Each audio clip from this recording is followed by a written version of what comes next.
So many things have been experienced by so many people, and there are more questions than answers. The mystery of life after death has intrigued many.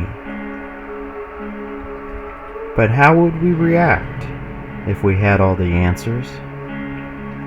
Maybe that is why we don't.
I would have to state that one of my earliest paranormal experiences that I've had, while investigating at least, was we were at an antique store and we were upstairs, and suddenly the cupboard doors to some antique furniture opened by themselves. So we went up there to investigate further, and then upon investigating there was cold spots and chills going through the entire location upstairs. They were moving too. It wasn't just a draft or anything like that. Suddenly there was this just sudden deep cold chill that went through my body, and it was the weirdest thing ever. It wasn't just like walking into a freezer or anything like that, although the effects of it could have been equivalent to going into a freezer on a 90-degree day. But what happened was that it was a centralized tingly chill basically that came across me, centralized on my spine too. I'll never forget that. It was weird, just going up and down the center of my back, and it was just overwhelming at that time. And it was told to me that I was touched by a possible spirit at that time. And okay, so my first introduction into the paranormal was through my parents actually, and they had a really cool experience before I was born. They got back from a vacation and the bathtub was overflowing with water. It was on the second floor, and when they got back they saw water dripping from the ceiling. They went up there and it was overflowing, and the only thing in the house was the cat, and nobody else had been in the house, so they had no idea how it got turned on or what happened. Well, first they did some history on the house, and they found out that a doctor somehow lost all his money or something and committed suicide in that bathtub. I really haven't done much in the paranormal until this. I'm really looking forward to, getting some ghostly experiences. I remember at one point, I was about 22 years old, and I was married at the time, but my husband had gone to work, and I was ill that morning before he went to work. And I remember being on the couch, and I remember laying there, and I was just sicker than a dog. Couldn't move. I called my mother, and I was like, all I could say was help. I don't know what happened after that, but what I remember of this was that I was running through this beautiful, beautiful, beautiful light, and there was a man sitting on a rock, and I remember all of these children running for that rock, and they wanted to be the first one to be up on this man's lap. And I was no different. It was like coming home. You know, we all knew each other. I knew who the man was. To me, he was God, and it was like unlike anything, any beauty I could even describe. I thought to myself, God, I have come home. And he bent down, and I remember this as clear as day, and he whispered something in my ear. And as he did that, I felt just this negative existence moving away from me. I mean, it was just like taking a long, cool bath, and you feel refreshed after it, and it revives you. And then the next thing I remember is screaming, I don't want to go back, I don't want to go back, I don't want to go back. And I remember that it's just like a kid throwing a tantrum as their parents are moving them, I don't want to go back, I don't want to go back. My mother had, from the time I talked to her, called an ambulance. There was a slight pulse and I was barely breathing. And they rushed me to the hospital. I had a severe infection from a procedure I had done. My doctor says I died at that time. What I remember is that light and that existence beyond this life. Now, was I dreaming? I don't know. I want to believe that I was in God's hands. I want to believe that Christ said, you have to go back. There's so much for you to do. Even though my gifts had always been there and I fought them, I can remember that being a time when I said to myself, maybe there's something more to this. But beyond the experience with investigating in a formal group, per se, I've had experiences way back when I was very little, too. And I always feel like I was being watched. I always felt like I had an imaginary friend. And so it kind of makes me wonder, you know, as I got into this, just thinking, well, an imaginary friend, but then when I heard spirit guide or ghost or anything like that, there's terminology later in life, when I heard those words, it makes me go back and kind of wonder, you know, a few years ago when I was having that spirit that I was always talking to, or that man. I know a lot of us in this Endeavors group going at it for various different reasons, but mine is kind of a personal one. I kind of wanting to know what the heck this is all about. How could this even be possible? I don't think I was ever a skeptic. I usually have a pretty open mind about things. I believe in, you know, stuff like aliens and ghosts, and I believe in God and stuff. And if you believe in the afterlife, why the heck can't there be ghosts? It just doesn't make any sense. So, from my personal experiences, I totally believe in life after death. I believe that there are those souls who maybe have committed a horrendous crime in this life that don't remember that there's forgiveness to move into the light, move into the love that is waiting for them there. The main purpose of this group is to do the scientific and the spiritual side to investigations.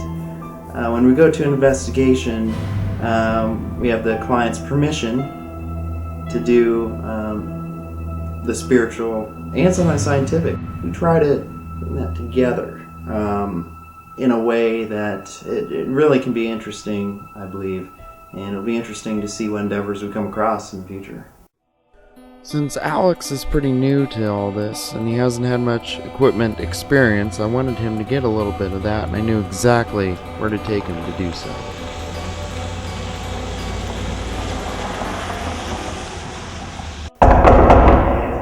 Here they are. Hey, come on in. This is Alex Jackie. Hey, Alex. Nice to meet you. Heard a lot about you. me too. You've heard a lot about you too? But yeah, we went to school together. That's where we met at college. college, so and he had an interest in paranormal and cinema, so I just thought maybe it would be a good starter. Good combo. Mm-hmm. Glad to have you. This is Nancy. She owns the school Nice to here. meet you as well. Yeah, Nancy lets us come in sometimes short notice, sometimes let us come in and work on spiritual training and stuff like that, so it's really nice of her. So I guess we'll just go over some of the equipment. I know you're kind of new to this, and I want to kind of get some of the basic tools that we use out of the way so you're kind of familiar with them. This one is one of the number one pieces of equipment that we use. It's an EMF meter, which stands for electromagnetic fields.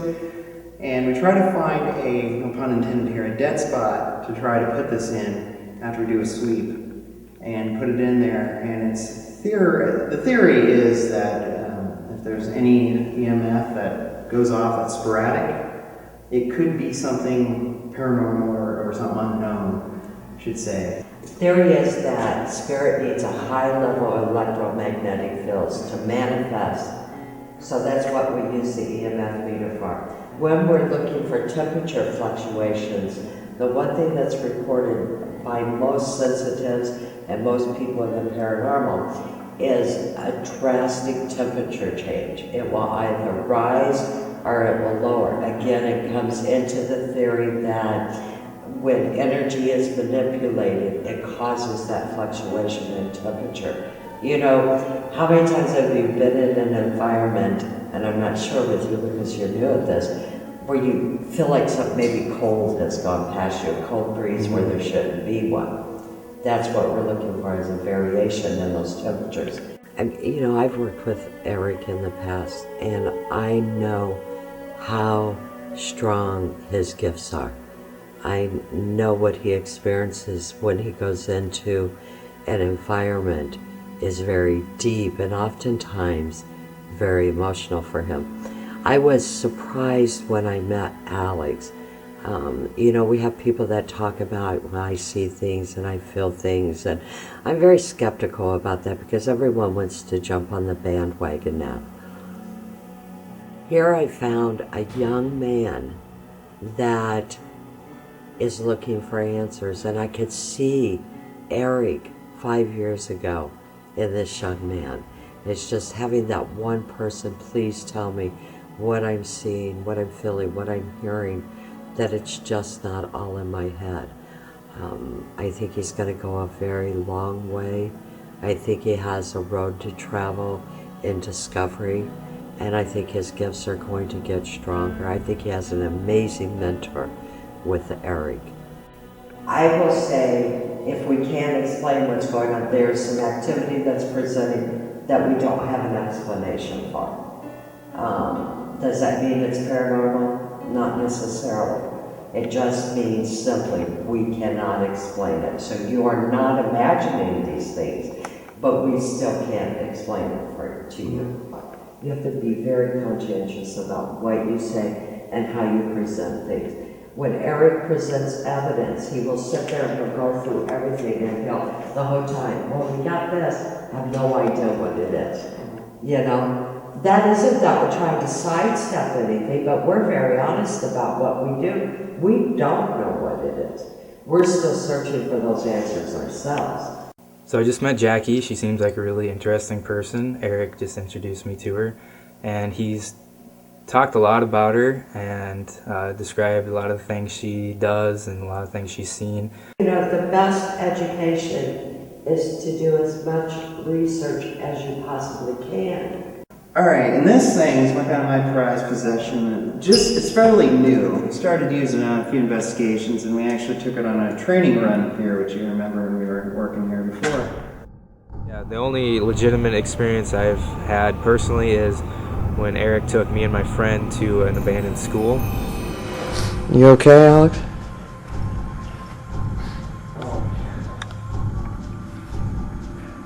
You alright?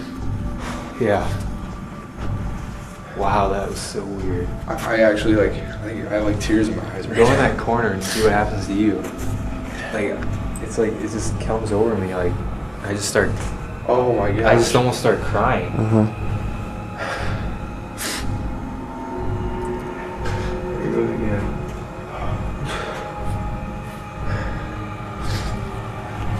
Are you trying to hurt me right now?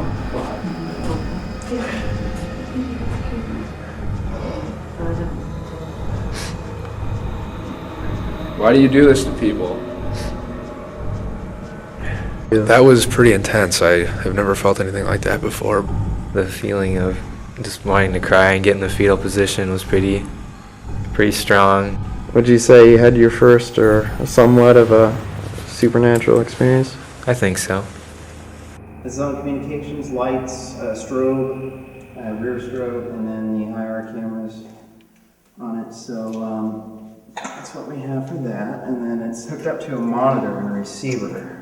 It's kind of it, and it records to DVD, which is in here, which can be changed. So Eric has built this little remote-controlled spirit interceptor, and I think it's pretty cool. I haven't seen it. I watch a lot of ghost shows and stuff, and I've never seen anything like that. So I think it's a pretty unique machine he's built, and I think the wireless cams pointing both ways is a pretty good idea. It's pretty cool stuff. I think it's interesting that all the equipment is not really, it's used for other things, and I think all the theories are interesting, and it's just fun using that stuff to solidify all the theories and, move them from theories into actual facts. So I think it's pretty cool. So this is the first time we've been back since the ordeal. I remember that corner very vividly. Yeah, and you and Kurt just broke down. And a patch of sadness, though. I explained it to Jackie. Well, it's just really weird because I don't know, everybody's kind of over in this area, and I just kind of felt like I just kept being drawn to that corner. I don't know why, I just kept looking over there, so I finally, it was just like a switch. It was like, bam, sadness, calm. Yeah. And I was like, hey Kurt, you want to come over here? And he did. He comes over here, and then I had to come in with one of these, which as sensitives or anyone with gift, we know or we're at least aware of the Earth's natural energies. And so there's crystal and amethyst, which is type of a stone it's believed to be healing. And I remember it worked on you. I remember you were just almost so nervous and whatnot, and he held on to you like, whoa. yeah, because I don't know if it was the cold from me shaking and stuff, but yeah, it seemed like once I went like that, Yeah. I stopped shaking. Yeah, you're fine. And then Kurt had to double take. He took a dosage and then he came back. Took more. So It worked. yeah, that's good. That's why you have to be grounded. That's what we believe in, and you also have to have certain protective type stones or objects with you just in case you come into something like that. Because a lot of time we're going into a place we're only told what may be there, and there may be something that's completely, something evil or something, that really drains you. And the investigator was right here, sitting down, looking out, and saw a shadow person dodge right across the room and just went out there. And he got up, he jumped up, and he full sprinted after it, but he couldn't catch it, obviously, and it disappeared. But it was a solid shadow person. I didn't see it. Was it tall or little? Or He says it was maybe about like this, and middle school age maybe, but it was like it just went across the hall. So it was like a child man. Possibly. A child man, yeah. An adolescent. Well, an adolescent man. Oh, and there's a story with these two. They keep running into these across the whole. Well, I'll turn around there too and look. No, is that what broke? That's what we heard, yeah.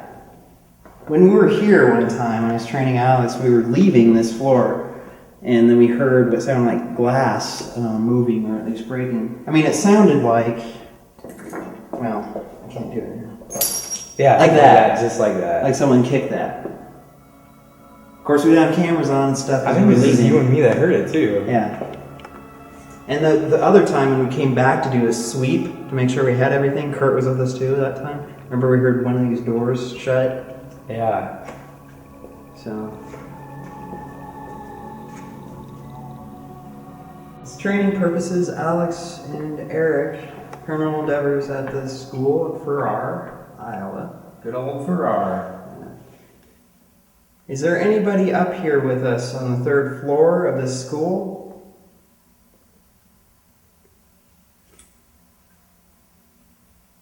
Remember how this works. You can make a noise for yes, do nothing for no. If you can understand me or hear me, can you let us know somehow?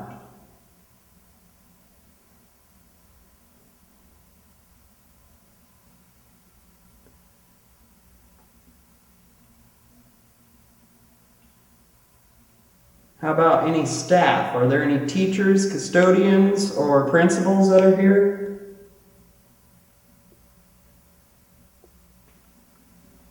Is there anybody in here that wants to communicate with us, like the principal that came into contact with Kurt the last time we were here?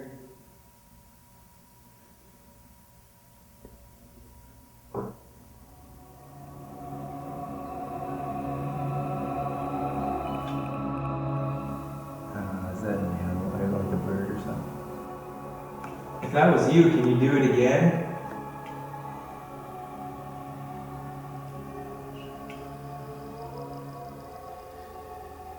Remember how I start broad and just like our EVP sessions that we're telling about, just kind of start and try to get it down to work. So maybe focus more on the personal stuff, just like when you said Kurt, but also maybe you want to mention this is the first time to confront whatever it was here and be like, you know, were you the one who made me cry, or were you the one who's sad? But when you have a connection or a history in a certain environment where you know something, that can fuel the fire, so to speak. You start with that and then go from there. So maybe you want to. Because like if they've done something to you before, do they like remember you? They can, yes. So now's the time to see if whatever's still here. So don't ask them to like come to make me sad again or something. No, not that necessarily, unless you want to cry again. No, I don't. Is there some reason why you drew my attention over to the corner?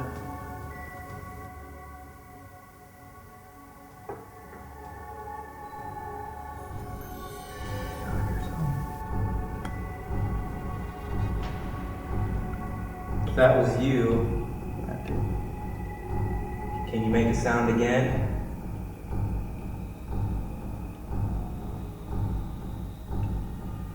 Are you still sad, or are you still upset?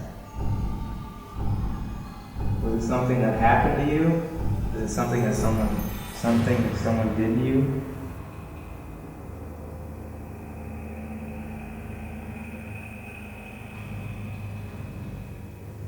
One of the biggest things I'm excited about is the dynamic of this group and how we have not really skeptics, but just people who aren't as gifted, and then people who are really gifted and sensitive. And so these two groups can just kind of come together and work together, help each other out, and it'll be really fun.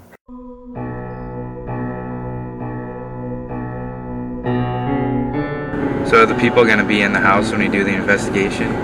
Yeah, they're going to stick around, and I kind of asked them to, if they could, because try to keep the environment as much as it would be normally if they were home.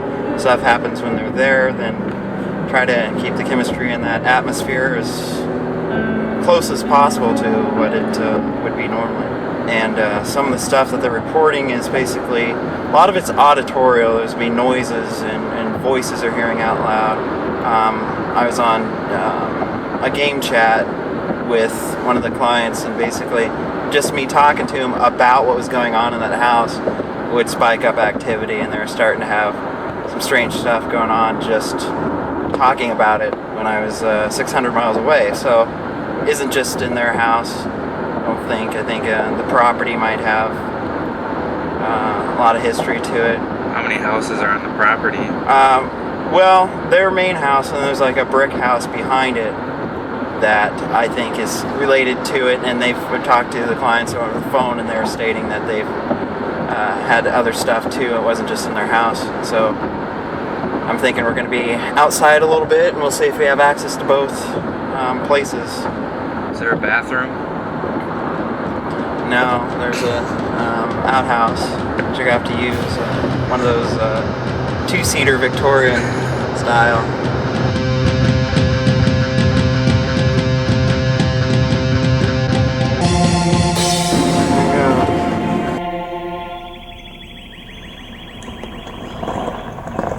Right here, maybe?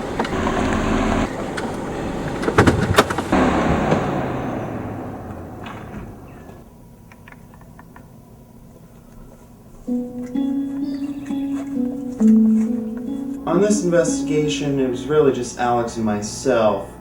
Jackie had to sit this one out because of some things that she had going on back home. So I'm glad that this place wasn't too huge.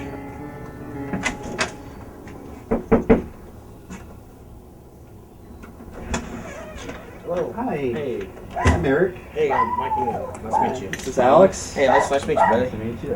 Hey, welcome to the house. This house used to be this room and this other room right here. It used to be one top of the hill up yonder. About, I don't know, over 100 years ago. Just moved down here. My grandparents raised 11 kids out here. My grandmother, my grandfather both died. My grandfather died in the yard. My grandmother died in this house right over there. This room over here next door is where it's Jesse's room, but that's where my grandfather was laid out when he died. So that's where these had funerals back then. Back in '52, they had him here In the house. So that's where he's at, right there. And like I said, this was my grandmother's room from years ago. And when my grandfather passed away, that's where they laid him out on the bed. And the room's changed since then because we remodeled the house, but he laid right here. The headboard was right here. The bed was right this way. That's where he laid out. Is it like a white light or? It's just like a, yeah, it's just like a white. It ain't really a light, just like a white something. And you can ask my son just because he sees him see somebody standing looking at his doorway all the time and come in his room. It freaks us out. You should start closing his door at night. Man, it has closed and I still see it, don't you, buddy? Oh, never mind. And that's man, because I see it too, man. I mean, so see. That's why you guys are here. Yeah. Upon entering the residence, almost immediately, there appeared to be maybe something going on. I thought I saw some kind of a figure. I had to look, a double take. I didn't see it again. It seemed like a woman in a white dress. And I was hoping that I'd have a moment to go aside and kind of draw out what I thought I saw. Hey, Alex. When he's describing it, what happened, in the kitchen right there, it's hard to say, but I thought I seen something right there. Like if someone was standing there. That's why I looked over and first came in. I thought there might have been someone else here, but I don't know. What'd you see? Well, hard to say, but I thought I seen someone that looked like a woman, maybe in her 60s or 70s. So maybe late 60s, early 70s, possibly. If that it fits the time frame, I don't know. That's what it looked like when I went in there. So we'll just have to see, investigate, and see if we see it again. Yeah.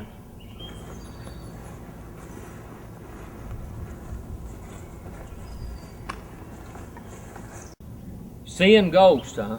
What's the ghost look like? I don't know. Images or flashes or? Kind of like a grayish. I will tell you this: when that old two-room house sat there, the day before, who had been my grandma, my mom's mother, passed away. Of course, it was just two rooms, so it was. And Mom said that there was a lamb run in the front door and run out the back door. And the next day, her mother passed away, and there wasn't no lambs ever around there. Yeah. Of course, the only part of that house had been those two logs, or the logs that's under the bottom of the front of it still. Now, I think my son has said he's seen a lamb in there before.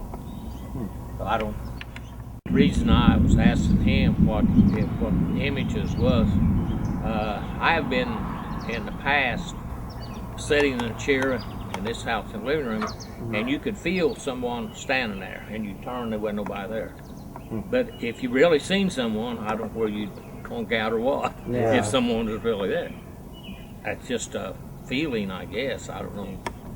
My grandmother had died in the kitchen, and then later on the grandpa showed us a picture, and that's the woman that Eric saw. The picture fit exactly what he saw. He didn't have time to make a sketch of her and then show them because they showed us the picture before he could do that, but he said that's definitely what he saw. If I sit in this chair or sit on my bed, or if I'm like watching TV to go to sleep, I usually see a figure or just something standing about right here to about where that wall is, or close to this doorway.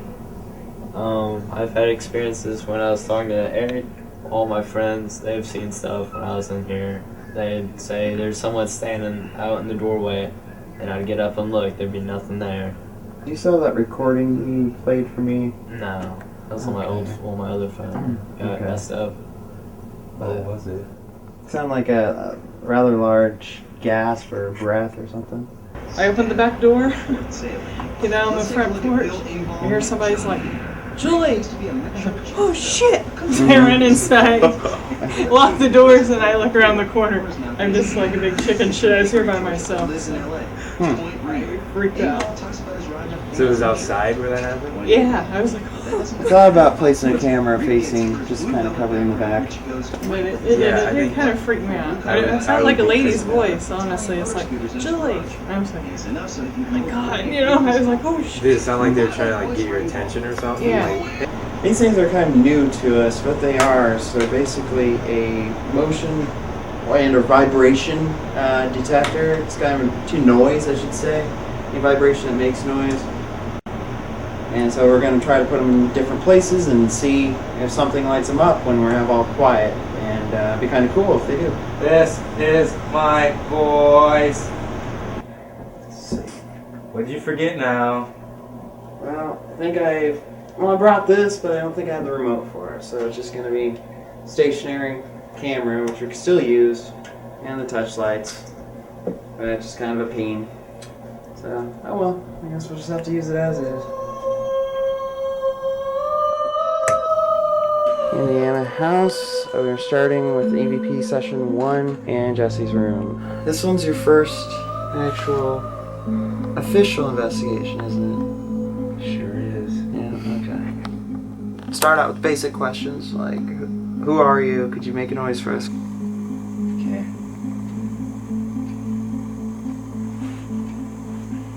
Is there anybody here that wants to communicate with us tonight? Are you the one that stands in front of the doorway?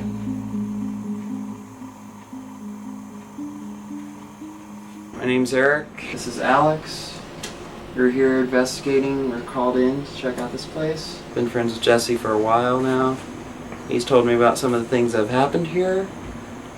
And if you're joining us with your presence, if you'd feel free to either speak to us, make a noise for us, set off any of these devices that we have here. I thought I saw you when I first walked in. I'm just gonna kind of start saying random things that come to me, whether they have significance or not. One tool that's overlooked a lot is the human side of things. There's a human element that's actually overlooked way too much, and that is the senses that we have, even the sixth senses. The hair standing up, the random thoughts, things that get into your head that you can't explain why they're there. And so at certain investigations, if the clients let us, we will also do that side of the investigation. And it's really interesting if it gets backed up with something on recorders or the cameras, the motion sensors, anything else during that time. Cloth has like white polka dots, or it's white dotted. It's like a dress with maybe the trim around it, and it's kind of blue and it goes down to about here or so. What's the significance of that? What are you trying to tell me? Is there more than just you here? Is there more than one person? Trace of, I don't know, I think it's more of a female. Younger than you. Possibly brown hair. Younger, I don't know exactly, maybe in her 40s. I felt that she was very nice woman, if that's who I'm picking up on.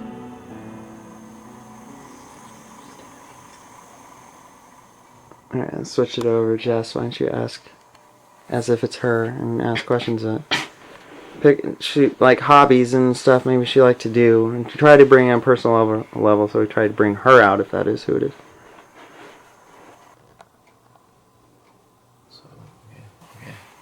Like her and her husband used to like go to car shows, so would I ask something about like that or? Sure. Anything she liked.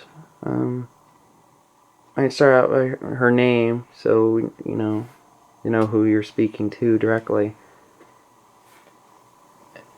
Am I speaking to you, Debbie?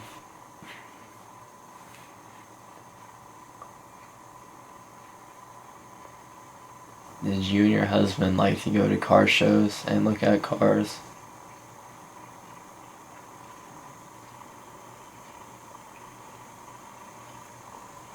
So you said that the closet swung open?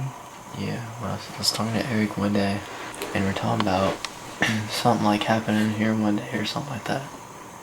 And we just brought up the subject of ghosts and stuff, and the door it was latched, and it just kind of opened. It wasn't like real fast, it was kind of like just like normal speed, kind of just opening up.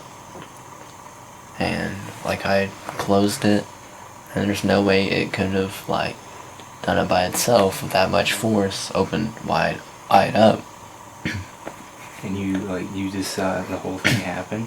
Yeah. Like I was talking to him and I was kind of facing that way. I could see the corner of my eye just... I was like, Eric, my closet door just opened. Alright, what we have here is something that I brought back. It brings joy, love, and peace everywhere it goes. It also has a stone called agassiz, a stone which is a healing, peaceful. Just have this out and see if any kind of an activity or anything happens with it as well. And we'll see. Let's try this again. Is there anybody here present with us? EVP is a very common phenomenon in this field. It's electronic voice phenomenon is what it stands for. The theory is that it's spirit voices that are picking up on recording devices. So technically, you're supposed to be able to leave a recording device in a room and just get nothing but ambient nothingness. Just really hear nothing, really. But that's not the case. For some reason, we're picking up voices that shouldn't be there. Do you like angels? Do you like angels?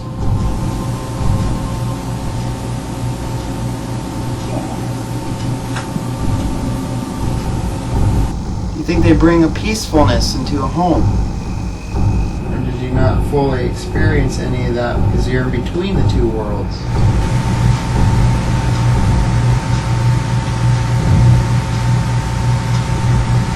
Did you hear that?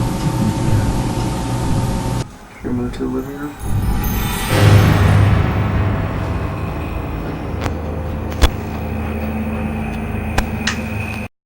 Welcome to join us if you'd like. Here, Jesse, you try talking to Grandma about the poodle. Did you used to have a poodle named Candy? Candy?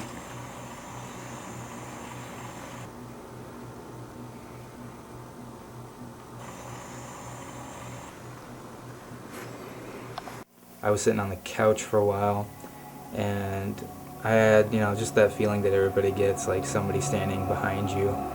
And that's about all I picked up. And then there was one noise. There was a pop can sitting on the table.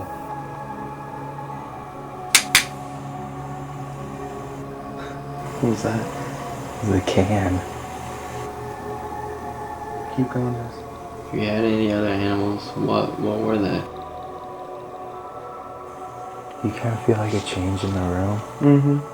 On edge, kind of, like a presence. Yeah, it kind of seems like somebody entered the room.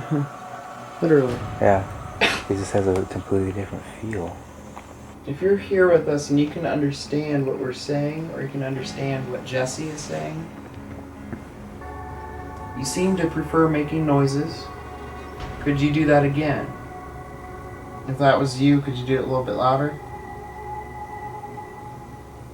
That's good. If that was you again, one more time, could you do it even a little bit louder? Thanks. A few seconds if you want to try to make a noise.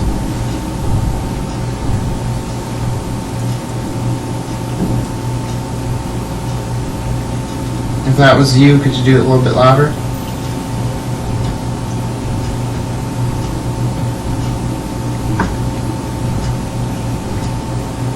That's good. If that was you again, one more time, could you do it even a little bit louder? Thanks. Are you able to do anything else for us? Are you able to... Let me finish. I'm getting chills over here. I'm too. Are you able to do anything else for us? Are you able to... Let me finish. You just gonna like go outside and do anything? We will, yeah, in a little bit. Do it like around this side, because that's where he had a heart attack at, I guess. And who was he? I'm trying to... The guy's elusive. That He was was your grandpa's dad, right? yeah. So, because like my granddad had to go out and do something, but he didn't do it, and he had a heart attack as he done it for him. So he felt guilty because he did it in his place. Yeah. He blames himself for him dying.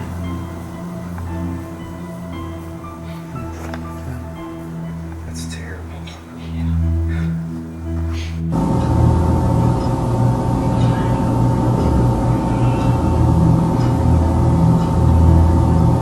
Is that by you, Jeff?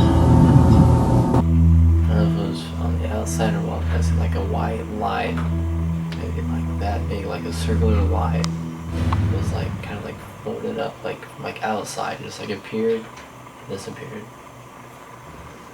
So it's like the light of some sort. Like just right out here? Yeah, like right outside the window, like maybe like a little porch. So there really wasn't much stuff happening in the living room, so we decided to come out here and see if we can get Debbie out here. What kind of noises would they make out here? Voices sometimes. How often does it happen? Sometimes quite a bit. Are those chickens? Frogs. The frogs? That must be different because the ones in Iowa, they go more like a... And if there's anybody out here with us that wants to make a noise, give us some kind of a sign, it has to be a little more distinct out here, as this is outside and there is potential wildlife and we can hear a few in the distance. Or also, I was at a cemetery one time where I heard boots on a wooden floor, so it had to be residual sound.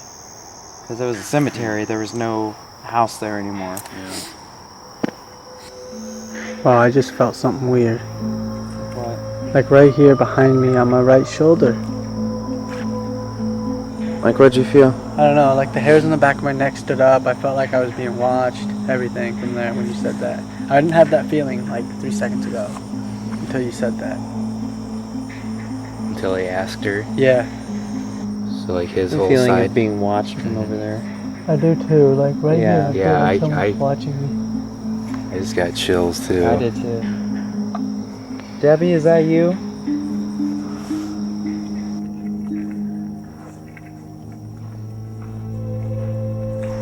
Did you just hear something over there? I did. What's that? I don't know what it was. It was like moving or something. Yeah, I don't know what it was. I just have to got it because it's right there. Are you able to make a noise for us? Some footsteps in the grass, you know, that can mean anything.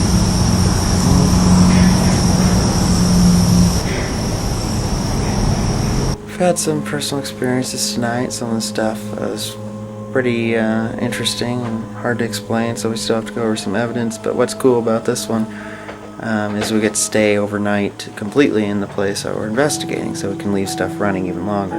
So we'll just have to see what happens.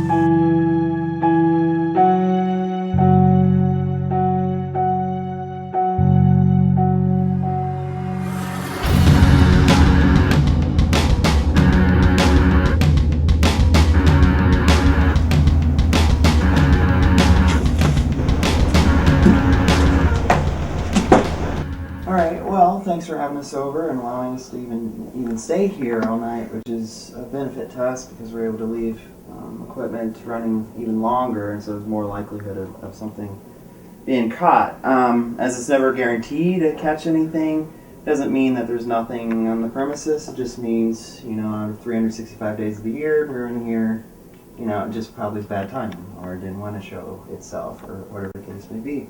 But our experiences basically come down to each of us had a personal experience when we were here, so that in itself is kind of rare for paranormal investigators, each person to have one. So pretty much what I felt was changes in this room and somebody standing behind me when I was sitting on the couch over there, and just the feeling like somebody wanted to like put their hand on my head and just give it a shake or something like that.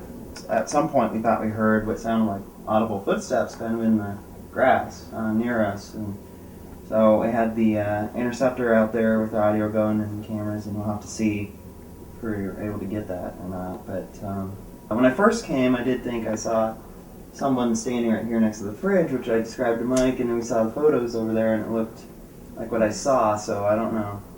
Little weird feelings and stuff like that. And again, it's hard to document those things, but it's still something that we pay attention to because we don't like to just throw everything out when it comes to that. We like to capture evidence and stuff that we can see and replay. And any other thoughts, concerns, questions? Appreciate you guys coming, though. Yeah, thanks for having me. I'm glad we were able to make this work out. Yeah, Alex thought the couch was rather comfortable too. I enjoyed it. Sometime I'll have to come back and maybe Jackie will be with us. Alright, well, that was your first official investigation. Yeah, I was pretty nervous at first, but I don't know, once we got into the swing of things, I don't know, I thought it went pretty smoothly, and yeah, it was fun. Yeah. I think a part of it for you was that it was a little bit further from home than most of ours will be.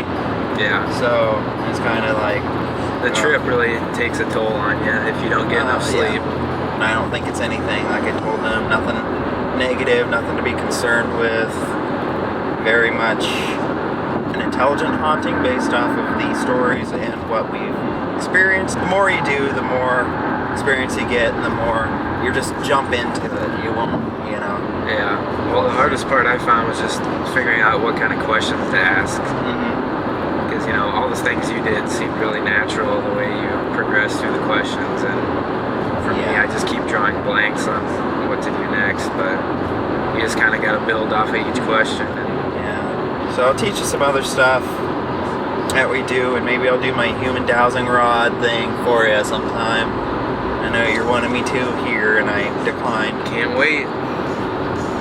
So, a bunch of other stuff. Can't wait to see those arms a flailing.